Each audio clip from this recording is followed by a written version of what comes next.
নমস্কার, সেমিনামিক নিউজ নেটওয়ার্কে আপনাদের স্বাগত।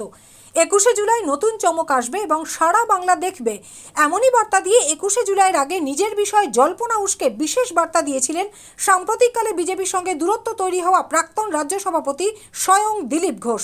প্রশ্ন উঠেছিল, তবে কি ওই দিন তিনি তৃণমূলে যোগ দিচ্ছেন?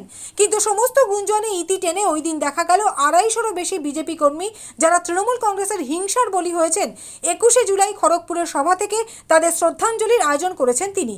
আর এই ঘটনার অব্যাহতি পরেই এদিন বিজেপি নেতা দিলীপ ঘোষকে নিয়ে বিতর্কিত পোস্টার পড়তে দেখা গেল হালিশহরের চৈতন্যডোবা ঘাট সংলগ্ন এলাকায়।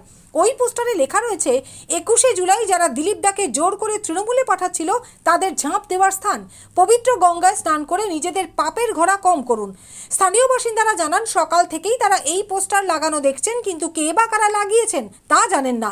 তবে এই ঘটনার বিষয়ে ওই ওয়ার্ডের তৃণমূল কাউন্সিলর মৃত্যুঞ্জয় দাস জানালেন, কে বলেছে আমাদের তরফ থেকে, কে বলেছে দিলীপ ঘোষ তৃণমূল কংগ্রেসে জয়েন করে? দিলীপ ঘোষ বিজেপির লোক, সেদিনও ছিল, আজকেও আছে। তৃণমূল কংগ্রেসে বিজেপিকে দিলীপ ঘোষকে দলে নেবে, এটা কে বলেছে? কে বলেছে? ওটা বিজেপির প্রচার। আর তৃণমূল কংগ্রেসে অত সময় নেই ওই দিলীপ ঘোষের মতো লোককে নিয়ে ভাবার মতো, ওই সমস্ত বিতর্কিত লোককে নিয়ে, বা তৃণমূল কংগ্রেসে এত সময় নেই।